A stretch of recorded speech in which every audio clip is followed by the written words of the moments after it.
Donc voilà, pour ce tuto, vous aurez besoin d'un marteau pour déverrouiller, pour dégripper le disque, d'une clé à cliquet avec une douille de 13, de deux douilles Torx, hein.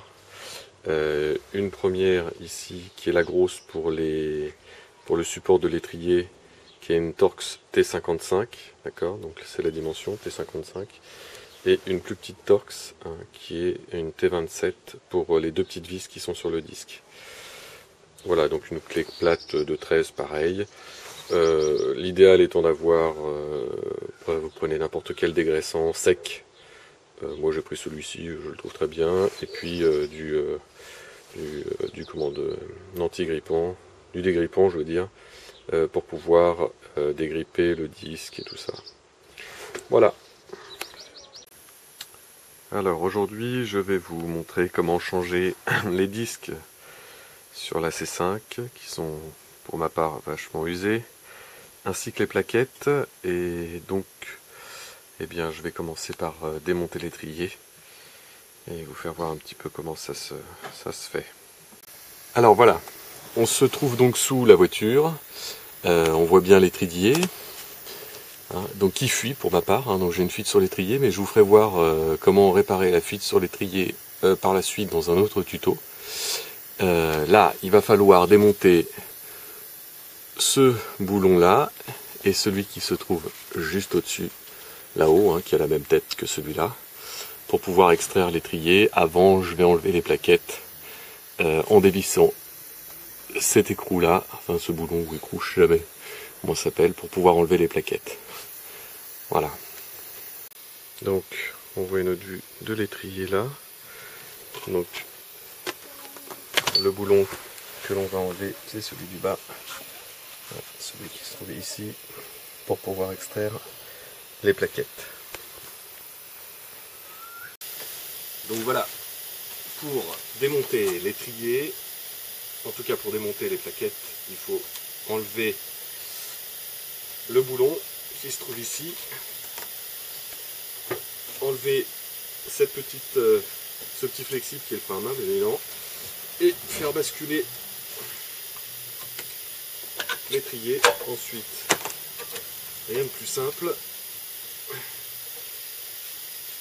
voilà, puis de repousser les plaquettes. Bon, si ça gêne un peu et que ça ne veut pas avec un tournevis, c'est plus aisé. Voilà. Donc il faut déconnecter bien évidemment, ce que j'ai oublié de faire.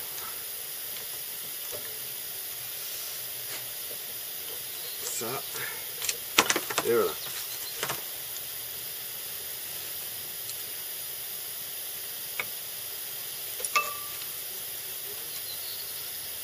Voilà pour ce qui est des plaquettes. Donc à présent, on va s'occuper de l'étrier. Donc là vous avez la durite.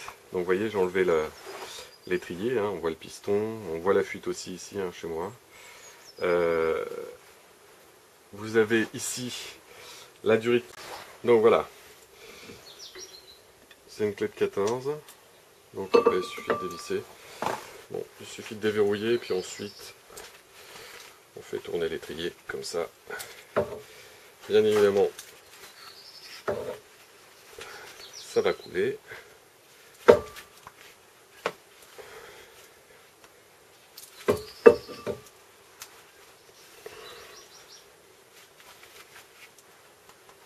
Voilà. Donc, il faut prévoir de quoi boucher.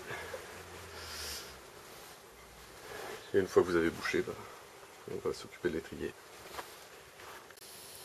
Donc à présent, on va s'occuper de l'étrier. Comme je vous disais, il va falloir démonter ces deux boulons là. Il va falloir vous munir d'une douille Torx, hein. C'est du T55. Mais je vous redonnerai tout ce qu'il faut après. Voilà.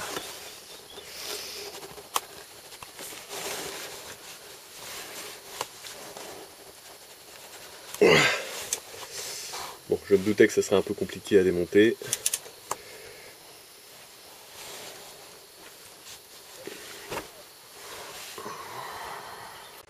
Bon, alors on continue à démonter l'étrier. Donc là, c'est le support d'étrier que je démonte. Donc, ce que je vous disais, il faut enlever les 2 boulons.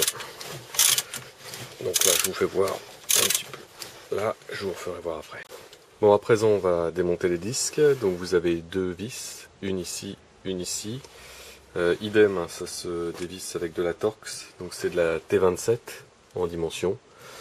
Donc j'ai pas mis de dégrippant, mais bon, ça se dévisse tout seul. C'est vraiment... c'est juste bloqué, quoi. Voilà.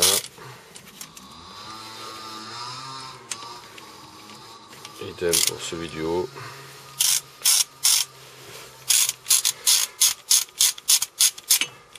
Il n'y a vraiment aucune difficulté là pour extraire les vis, sauf si elles sont grippées, je suppose, mais voilà, donc il n'y a pas de difficulté plus que ça. Bon, alors, après avoir enlevé les vis, il faut mettre du dégrippant, hein, sur le pourtour ici, là, parce que quand c'est vieux, enfin voilà, les disques, moi, en 160 000 km, ça grippe, et c'est un peu chiant à enlever, donc faut pas hésiter à taper, hein, avec un marteau sur les bords. Vous voyez, j'en ai même pété le bord extérieur du disque, enfin intérieur du disque, on s'en fout, parce que ça a grippé, quoi. Donc il va falloir en plus nettoyer ici correctement la brosse métallique, moyeu, quoi. Voilà. Bon, bah, on va gratter un peu. Donc voilà, j'ai passé un coup de brosse métallique sur mon moyeu. Faut pas oublier, avant de remettre le disque neuf, de le passer au dégraissant, hein, parce qu'en principe ils sont livrés bien gras. Donc bah, je vais l'installer. Tac. Voilà. Hop. Donc on repère où sont les vis. Elles sont là. Hop, on met bien dans l'axe.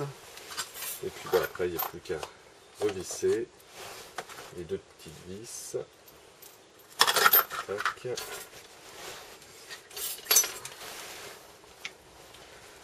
Voilà. Alors c'est pareil, hein, on n'a pas eu de mal à les dévisser. C'est pas la peine de les visser fortement de toute façon, puisque ce qui tient le disque par la suite, c'est les boujons de la roue. Donc voilà. Hop.